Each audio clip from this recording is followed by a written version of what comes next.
লোকে বলে বলুক পাগল। চিৎকার চেঁচামেচি করে লাফালাফি করে জিকির করা যাবে?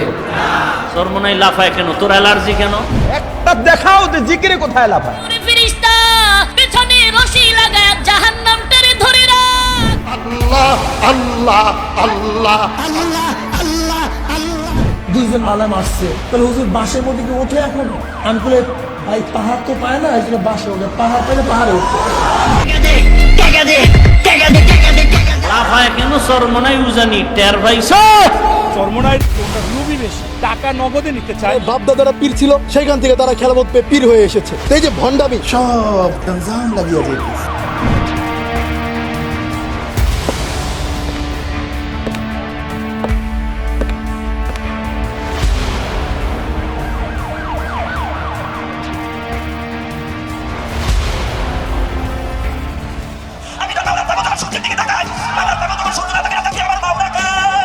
অনেক ইমানদারের অন্তরে একটা কম্পন আরম্ভ হয়। শায়েকদের বয়ানে অনেক মানুষ গলা কাটা মুরগির মতো ছটফট করে।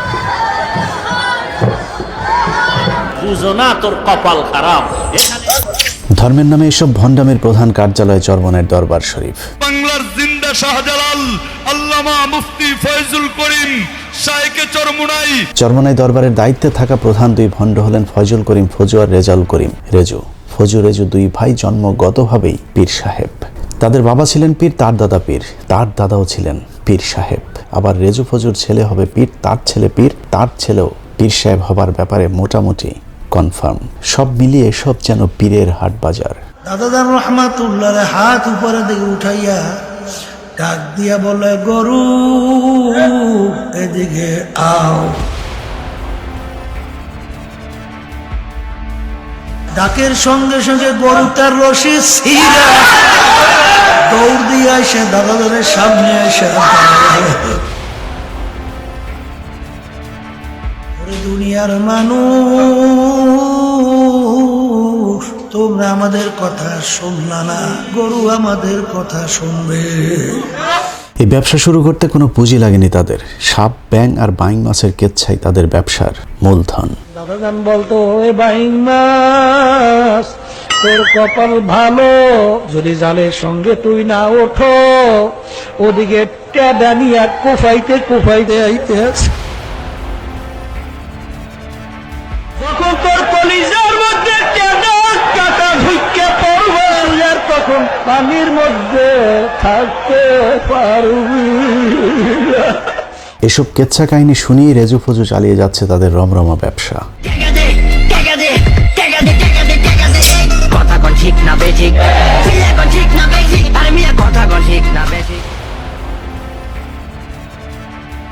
ও আমার দুনিয়াদার বাবারা, চরমোনাইতে আসছে, বাবারে নৈরাশ হইয়েন না। প্রতি বছর কথিত ওরসে তোলা বস্তায় বস্তায় টাকা পয়সা দিয়ে দুনিয়াতে সুখ স্বাচ্ছন্দ্যে জীবন কাটানোর পর আখেরাতেও নাকি তাদের জন্য বেহেশত একদম ফ্রি। আমি স্বপ্নে দেখতেছি কিয়ামতের মাঠ কায়েম হয়ে গেছে, সমস্ত মানুষগুলো কিয়ামতের ময়দানে উঠছে। আল্লাহর ঘোষণা হলো, যারা নাকি চরমোনাইয়ের মুরশিদ হুজুরের কথা অনুযায়ী নেক আমল করছে, তাদের এই কিয়ামতের ময়দানে কোনো হিসাব নেওয়া হবে না। চরমোনাইয়ের মুরিদদের জন্য মেড ইন বরিশাল লেখা জাহাজ আখেরাতের মাঠে অপেক্ষা করছে। এই জাহাজের যাত্রী কারো কোনো হিসেব হবে না, জাহাজ থেকে নেমেই সোজা জান্নাতে। সৈয়দ ফজলুল করিম রাহমাতুল্লাহ যখন কিয়ামতের ময়দানে বড় বড় জাহাজ দিয়ে রওনা করবে, মাবুদ গো দয়া মায়া করে আপনি ওদেরকে আপনার কুদরতি কোলের মধ্যে টাইনে আনেন। কিয়ামতের ময়দান হবে তামার ময়দান। এরকম তামার ময়দানে জাহাজ চলবে কোন কায়দায় বলেন? কোরআন সুন্নাহর কোনো জায়গায় খুঁজে পাই না যে আখিরাতে জাহাজের কোনো প্রচলন থাকবে বা জাহাজ নিয়ে বা কোনো বাহন নিয়ে কেউ উপস্থিত হতে পারবে। অতএব এই মন্তব্য সম্পূর্ণ মন গড়া, সম্পূর্ণ বানোয়াট এবং ভিত্তিহীন। আবার দেখবেন চরমোনাইয়ের বিরুদ্ধে একদল মানুষ জাহাজের উদাহরণ দিয়েছে, জাহাজ বাবা হয়ে গেছে। কত বড় জাহেল, মূর্খতার কত চরমে চলে গেছে। কিয়ামতের দিনের আগে কবরের আযাব মাপ পাবার নিনজা টেকনিকও জানা আছে জাহাজ পীর চরমোনাইয়ের কাছে। আমাকে সুয়াল করতে না পারে, আমি এমন ভাবে আমার মাওলাকে ডাকবো যেন তারা প্রশ্ন করার সুযোগ না পায়। আমাকে ডাকতে আছে যে হুজুর রাবাই আল্লাহ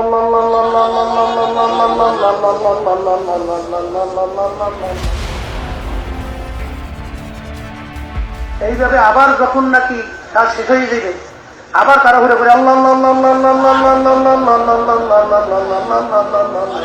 আখেরাতে ফাঁকি দেওয়ার আশায় থাকা চরমনাই ভণ্ড পীর সাহেবের দুনিয়ার জীবনও ধান্দাবাজিতে ভরপুর। মিথ্যা প্রতারণা, অন্যের বউ ভাগিয়ে নেওয়া, জমি দখল থেকে শুরু করে এমন কোনো অপরাধ নেই দুই কথিত পীর আর তার অনুসারীরা করছে না। যারে সারা ওয়ার্ল্ডের মানুষ আজকে শ্রদ্ধা করে ওই লঙ্গি পরা পীর। এসব মূর্খদের দলে ভেড়াতে অবশ্য খুব বেশি জ্ঞান বিদ্যার প্রয়োজন হয়নি। পীর সাহেবের শিক্ষক নিজেই জানিয়েছেন, শিক্ষা জীবনে ফেল করা ছাড়া পাশের কোনো রেকর্ড নেই কথিত এই ভণ্ড পীরদের। পীর সাহেব শহীদ মোল্লা ফজলুল করিম সাহেব দাওরা পাস করেন না। রেজাউল করিম সাহেব দাওরা পাস করেন না, কোনদিন ফাঁসি করে নাই, দৌড়ায়ও না, নিষ্কাতেও না, দাঁড়াইও না, বক্তব্যেও না, নিচেও না, উপরেও না। প্রাতিষ্ঠানিক কোনো শিক্ষা ছাড়াই কিছু মূর্খ লোকদেরকে এরা দলে ভেড়াচ্ছে। তাদের বায়াত হন নিয়াত, মুরিদ হন নিয়াত, তারা নিয়াত করেন মুরিদ হয়ে গেলাম, বাকির নাম ফাঁসিয়া।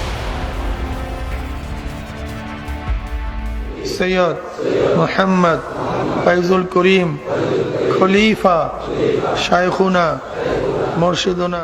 আজকের অনুষ্ঠানে আপনাদেরকে চরমনাইয়ের কথিত পীর ও শাহেকের ভণ্ডামির কিছু হাতে নাতে প্রমাণ দেখাবো। সৌদি আরবের মতো রাষ্ট্র বাংলাদেশের মতো একজন আসামিকে রাষ্ট্রীয় মর্যাদা দান করবে তা চিন্তা করা যায় না। চরমনাই পীর সাহেব একবার সৌদি আরবের 5 স্টার একটি হোটেলে তাওয়াল চুরি করে ধরা পড়েছিলেন। সেই ঘটনায় তিনি গ্রেফতার হয়ে জেলেও গিয়েছিলেন। তাম দুনিয়ায় অন্তত জানে পিসাব সরবরাহ হুজুরে অন্তত চুরি করবে না। ক্যাপ্টেনরা বলছে যে স্বয়ং বাদশার পরিবারের কোন আসামি যদি এই জেলখানায় থাকে, তুমি যে সুবিধা ভোগ করছো সেই সুবিধা তারা ভোগ করতে পারে। সমস্ত মানুষের অফিসারদের আমাকে দেখার সাথে সাথে মনে হয় যেন একটা মায়া মহাব্বত সৃষ্টি হয়েছে। পরবর্তীতে তিনি ভুলক্রমে তাওয়ালটি ব্যাগে ঢুকিয়েছিলেন বলে জানালে সৌদি কোর্ট তাকে খালাস দেয়। তবে সেখানে শর্ত দেওয়া হয়েছিল ফয়জুল করিম 10 বছরের মধ্যে আর সৌদিতে যেতে পারবেন না। আল্লাহ পাক রব্বুল আলামিন ইজ্জতের সাথে আপনাদের কাছে নিয়ে আসবে, অংশে ভাবতেও পারতাম। আমি জেনে কি সেখান থেকে চলে আসছি, ক্যাপ্টেনরা পর্যন্ত চোখের পানি ফেলায়। সেই ঘটনাটিকে তিনি দেশে ফিরেই গরু ছাগলের কেচ্চার মতো করে সাজিয়ে তার মূর্খ ভক্তদের সামনে পেশ করেন। আর ভক্তরাও শুনে শুনে হাই পিসাব হাই পিসাব বলে আওয়াজ তুলতে থাকেন। পাঁচটা মন্ত্রণালয়ের মেহমান আমি ছিলাম। মদিনায় 5 স্টার হোটেলে ছিলাম, মক্কার মধ্যে 5 স্টার হোটেলে ছিলাম। খানার মধ্যে বলে হুজুর আপনাকে বয়াত করেন, সেখানেও দিনের টাকা পড়বে। কি কাজ করবো, রমজান শুরু হওয়ার 9 দিনের মধ্যে 3 খতম দিয়ে ফেলেছে। অনেক সময় অনেক রাতে 100 টাকা পর্যন্ত নামাজ পড়তাম। ওই অনুষ্ঠানে তিনি দাবি করেন জেলের ভেতরে সবাই তাকে খুব সম্মান দিয়েছে, বাড়ি থেকে খাবার আনার সুযোগ দিয়েছে, ভেতরে বয়ান করার সুযোগও নাকি তিনি পেয়েছিলেন। এমনকি জেল কর্মকর্তা, পুলিশের অফিসার থেকে শুরু করে সকলের সাথে তার নিয়মিত কথাবার্তা হতো। আল্লাহ পাক রব্বুল আলামিন আমাকে সেই জেলখানায় প্রতিদিন বাসার খানা খাওয়াইছে, প্রতিদিন খবর আদান প্রদান আমি করতে পারছি। মন্ত্রী বারবার আমার কাছে বলছে আমরা লজ্জিত, তোমার এই ব্যাপারটা খোঁজ কিং সালমান পর্যন্ত সে দুঃখ প্রকাশ করছে। কিং পরিবারের ছেলেটার নাম হলো ফয়সাল, টেলিফোন নাম্বার দিল যে তুমি আমার ভাই আব্দুল্লাহকে শুধু এই কথাটুকু বলবা, সরাসরি সে যেন কিং ফয়সালের সাথে আলোচনা করে। এবার প্রশ্ন হলো, সৌদি প্রশাসনের সাথে নিয়মিত এমন আলাপচারিতার জন্য তো আরবি জানতে হবে, কিন্তু চরমনাইয়ের কথিত শাহেক আরবিতে কথা বলতে জানেন কিনা তার প্রমাণ দেখি চলুন। তার নজরে কোনো এখানে শিরক বিদআত শরীয়তের খেলাফ কোনো নজর বা কোনো দৃষ্টি পড়ছে কিনা? يقول هذا رأيته خلاف الشرع من الشرك والبدعة وغيره. ما رأينا شيء ولا السائل ما رأينا أي مخالفة شرعية. শিরক বিদআতের মধ্যে জানিয়ে শুনিয়ে জড়িত হবে যে আল্লাহকে ভয় দিলে কিভাবে ধারণা করতে পারে? وكيف أخبر عنا بالشرك وأنتم صدقتم هذا الكلام؟ ما كنا ندري ما عندنا معلومات يعني عن সম্প্রতি একটি ভিডিওতে দেখা যায় চরমনাই পীর সাহেব একজন আরাবিয়ান লোকের সাথে দোভাষীর সাহায্যে কথা বলছেন। এমনকি খুব ছোট ছোট বাক্য তিনি দোভাষীর সাহায্য ছাড়া বলতে পারছিলেন না। আমরা তো প্রথম স্টেজ নিয়ে আসছি, কিন্তু দ্বিতীয় তৃতীয় স্টেজ নিয়ে তো আমাদের আলোচনা খুবই কম হয়। এখন প্রশ্ন হলো, সৌদি জেলখানার ভেতরে থাকা অবস্থায় তিনি এত আরবি এক্সপার্ট কিভাবে হয়ে গিয়েছিলেন? সৌদি আরব আসবেন, জীবনে কোনদিন পাসপোর্ট আপনার লাগতো না, জীবনে কোনদিন বিমানের টিকিট আপনার লাগতো না, আপনি আজীবন সৌদি আরবের মেহমান বনিয়া গেলেন। এরকম আরো অনেক গাঁজাখুরি গল্প বলে ভক্তদের কাছে আধ্যাত্মিক নেতা সেজেছেন চরমনায়ের ভণ্ড পীর আর ভণ্ড শায়েক দুজনে। জনাব শেখ মুজিবুর রহমান, তেনার বাবা শেখ লুৎফর রহমান, লুৎফর রহমানের বাবা শেখ আব্দুল হামিদ। কিছুদিন আগে আওয়ামী লীগের চামচামো করতে গিয়ে চরমনায়ের ভণ্ড শায়েক শেখ মুজিবুর রহমান সম্পর্কে ভুয়া এক পরিচয় তুলে ধরেন, যেখানে তিনি দাবি করেন শেখ মুজিবের পূর্বপুরুষ শেখ আওয়াল 1463 সালে ইরাক থেকে এসেছিলেন এবং শেখ আওয়াল হচ্ছেন হযরত বাইজিদ বুস্তামির শাগরেদ, অর্থাৎ বাইজিদ বুস্তামির সাথে তার সংস্পর্শে যাওয়ার সুযোগ হয়েছে। শেখ আব্দুল আউয়াল যিনি ইরাক থেকে এসেছিলেন, তিনি বাইজিদ বুস্তামি রহমতুল্লাহ আলাইহির একজন শাগরেদ ছিলেন, তেনারই বংশধর। দরবেশ আব্দুল আউয়াল 1463 ইসরাই সালে এই বাংলাদেশে এসেছিলেন। এবার চলুন দেখা যাক কতটা ডাহা মিথ্যা এই তথ্য। উইকিপিডিয়ার তথ্য অনুযায়ী বাইজিদ বুস্তামি মারা যান 874 সালে, আর মজুপীরের বক্তব্য অনুযায়ী তার শাগরেদ বাংলাদেশে আসেন 1463 সালে। তাহলে বাইজিদ বুস্তামির শাগরেদ 600 বছর পর কিভাবে জীবিত থেকে বাংলাদেশে আসলেন? বাইজিদ বুস্তামি রহমতুল্লাহ আলাইহির একজন শাগরেদ ছিলেন 1463। আসলে এই সবই মিথ্যা, বানোয়াট, প্রতারণা। আপনি যদি চরমনাই প্রস্রাবের নিজের বাবা দাদার নাম জিজ্ঞেস করেন, তারপরেও তিনি 3 পুরুষের উপরে যেতে পারবেন না। আর শেখ মুজিবের জন্ম পরিচয় তো এমনিতেই ভেজাল যুক্ত। শেখ সাহেবুত তাশরীরা ধর্ম প্রচারক ছিলেন। আল্লাহ আল্লাহ আল্লাহ আল্লাহ আল্লাহ আল্লাহ। চরমনায়ের মাহফিলগুলোতে যে অসভ্য লাফালাফি চলে তা নিয়েও নিজেদের মতো মন গড়া ব্যাখ্যা দিয়ে যাচ্ছেন চরমনায়ের কথিত আলেমরা। বাস্তবে এসব লাফালাফি শুধুই ভণ্ডামি ছাড়া আর কিছুই না।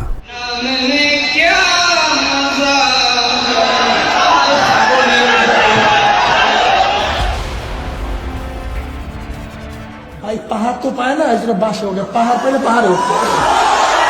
এভাবে কোরআন হাদিসের ভুল ব্যাখ্যা দিয়ে মানুষকে বিভ্রান্ত করে যাচ্ছে এই দুই ভণ্ড পীর, আর তার শাগরেদদের অবস্থাও একই রকম। শায়েকদের বয়ানে অনেক মানুষ গলা কাটা মুরগির মতো ছটফট করেনি। মাওলার নামের জিকির শুনলে তাদের অন্তরে একটা মোহাব্বতের ভাব চলে আসে। জাহান্নামের আযাবের ট্যান যখন ভিতরে ঢুকিয়া যায়, তখন বান্দার শরীরের মধ্যে জ্বালা শুরু হয়ে যায়। চিৎকার চেঁচামেচি করে লাফালাফি করে জিকির করা যাবে? লাফায় কেন চরমনাই উজানি টের পাইছো? যিনি জিকির পরিচালনা করতেছেন ওনার ঘাড়ে ওঠা যাবে। আহাম্মক মূর্খ! ভণ্ডামি করে কোটি কোটি টাকার মালিক হয়ে ভণ্ডদের এখন ক্ষমতা লাভের স্বাদ জেগেছে। একসময় নির্বাচন হারাম ফতোয়া দেয়া এসব ভণ্ডরা এখন নারীদেরকেও ভোটের মাঠে নামিয়েছে ভোটারদেরকে আকৃষ্ট করতে। নগরীর পিতা হবার ধান্দায় বরিশালের অলিগলি চষে বেড়াচ্ছে এসব জাহাজ পীরের মুরিদেরা। ইয়া নবী আল্লাহ, এখন আমরা কি করব? আল্লাহ নবী বলতেন, যা তোরা সবাই শেখ হাসিনার পক্ষ। হাত পাকা পত্রিকার মেয়র প্রার্থী অন্তত চুরি করবে না, ডাকাতি করবে না। সিটি মেয়র নির্বাচন, তারা নির্বাচনে যাচ্ছে, আমরা ধিক্কার জানাই। সম্প্রতি দেশের প্রায় সব ইসলামী দল যখন শেখ হাসিনার অধীনে যে কোনো নির্বাচন বয়কটের ডাক দিয়েছে, তখন চরমনাই পীর সাহেব ভোটচোর সরকারের বৈধতা দিতে তাদের পাশে গিয়ে দাঁড়িয়েছে। যার কোনো বিকল্প নাই, শেখ চরমনাই, বরিশালের মেয়র চাই, শেখ চরমনাই।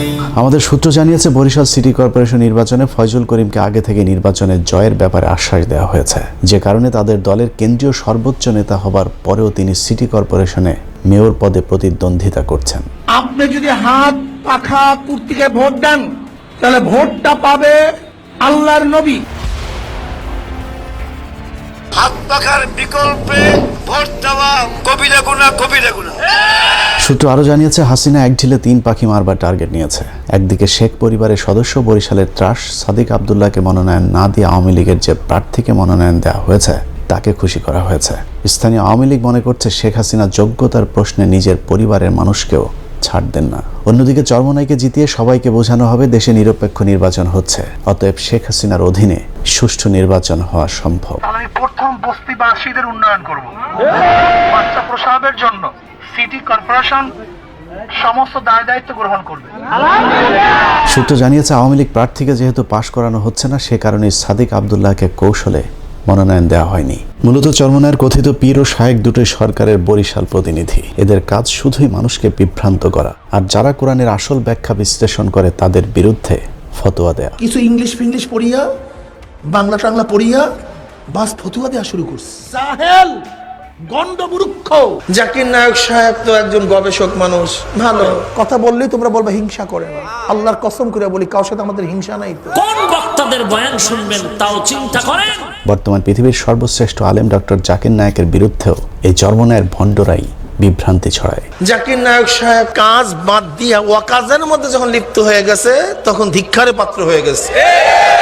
ডক্টর জাকির নায়কের বিরুদ্ধে তাদের এই ফতোয়াবাজির কারণ একটাই, তা হলো তাদের বেদাতি ব্যবসায় ঘাটতি। স্বার্থের প্রশ্নে এরা নিজের ভাইকেও ছাড় দেয় না। ক্ষমতা দেখিয়ে নিজের অন্য ভাইদের জমি দখল করে নিয়েছে রেজু ফজু দুই পীর সাহেব। 33 জনের বিরুদ্ধে মামলা ও চরমোনাই পীর সাহেবের বিরুদ্ধে সম্পত্তি আত্মসাতের মামলা শিরোনামে সংবাদ প্রকাশিত হয়েছে, যা আমাদের দৃষ্টিগোচর হয়েছে।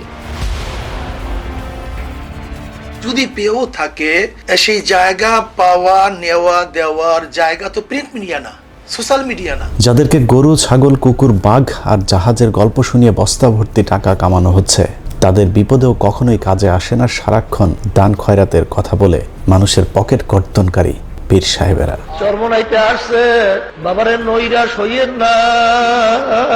গত বছর একটা রিপোর্টে দেখলাম এক মাহফিলে তার 3 কোটি টাকা কালেকশন হয়েছে। এটা হয় না?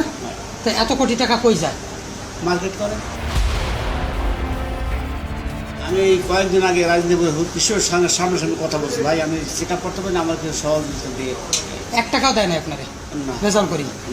নিজের আপন ব্যয়ের সাথে প্রতারণা করেছে চরমোনাইয়ের প্রস্রাব ফয়জুল করিম ফজু পীর। আপনার মেহমান কতজন আসবে সেটা বলেন, আপনি দাওয়াত দেবেন, তবে আপনার যতজন খুশি ততজন দাওয়াত দিতে পারেন। একটা জিনিস মনে রাখেন, আমি থাকি আমেরিকাতে, আমি পার্টি দিয়ে করব। কিছুদিন আগে বেশ ভাইরাল হওয়া একটি ছবিতে দেখা গিয়েছিল বিএনপি আওয়ামী লীগের কেন্দ্রীয় সব নেতাদের সাথে চরমোনাই নেতাদের একটি গেট টুগেদার। মূল ব্যাপারটা হলো যে যখনই ফাঁদে পড়ে তখন সে অন্য কারোর থেকে উত্তরণের চেষ্টা করে। চরমোনাইয়ের কথিত শাহেক ফজুর ব্যয়ের অভিযোগ, নিজের টাকা বাঁচাতে কৌশলে ব্যয়ের ঘাড়ে চাপিয়ে দিয়েছিলেন সেই অনুষ্ঠানের খরচের বোঝা, আর ফায়দা লুটেছেন ভণ্ড পীর ফয়জুল করিম। সবচেয়ে খারাপ লাগছে সেটা হলো সম্পূর্ণ পয়সা করি আমি দিছি, কিন্তু নামটা হয়েছে আমার বেআইন যে সে এই প্রোগ্রামটা করছে। এভাবেই সারা দেশের মানুষের সাথে প্রতারণা করে যাচ্ছে চরমোনাইয়ের দুই ভণ্ড। চরমোনাই বাৎসরিক মাহফিল বিনা ওজরে কামাই দিয়েন না। চরমোনাইয়ের ওনার লুবি বেশি, টাকা নগদে নিতে চায়।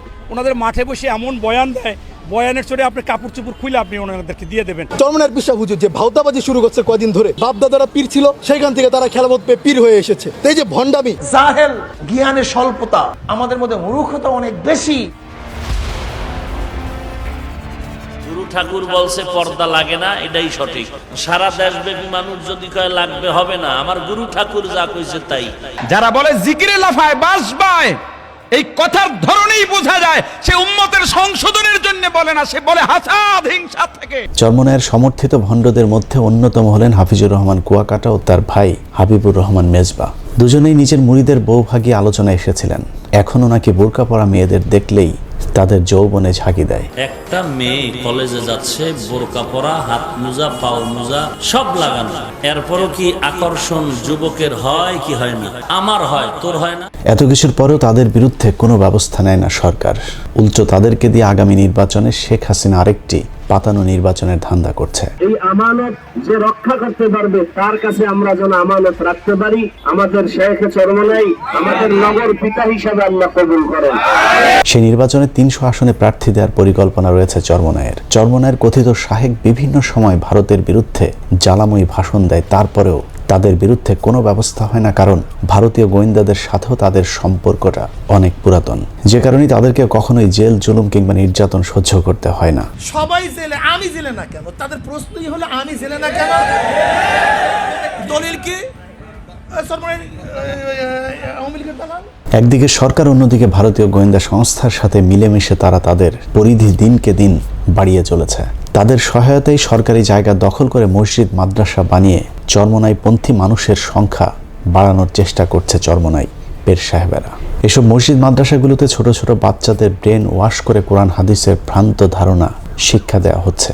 এসবের মাধ্যমে শিরক বেদাতের পথে ঠেলে দিচ্ছে দরিদ্র ছোট ছোট এসব শিক্ষার্থীদের। তবে একটু আমরা দেখি পীর সাহেব কি বলে। পৃষ্ঠা নম্বর 35 তিনি লিখছেন, দেখেন, কামেল পীরের আদেশ পাইলে নাপাক শারাব দ্বারা যাই নামাজ রাঙিয়ে তাহাতে নামাজ পড়ো। শরীয়তে কামেল পীর সাহেব যদি এমন কোন হুকুম দেন যা প্রকাশ্য শরীয়তের খেলাফ হয়, তবুও তুমি তাহা নিরাপত্তিতে আদায় করিবে। তাদের লেখা বই কিংবা ধর্মীয় আলোচনায় শুধুই বাবা হুজুর দাদা হুজুরদের আধ্যাত্মিক গাঁজাখুরি সব গল্প শোনানো হয়, অথচ বর্তমান পীরের মজেজা দেখানোর কোনো ক্ষমতা নেই। মুসলিম উম্মার মধ্যে যারা এরকম বিভ্রান্তিকর আকীদা সৃষ্টি করছে, আল্লাহ সুবহানাহু ওয়া তাআলা এইসব ব্যক্তিকে তুমি হেদায়েত দান করে সকলে বলি আল্লাহুম্মা আমিন। চরমোনাইয়ের এসব ভণ্ডামি থামানোর এখনই সময়। কওমি আলেমদেরকেও এ ব্যাপারে পরিষ্কার ব্যাখ্যা দিতে হবে। ওয়াজের নামে শুধু নারীদের পর্দা, সুদ, ঘুষ আর বেহেশতের হুরদের আলাপের পাশাপাশি এসব বদমাইশদের ব্যাপারে পরিষ্কার ব্যাখ্যা দিতে হবে আলেমদেরকেই।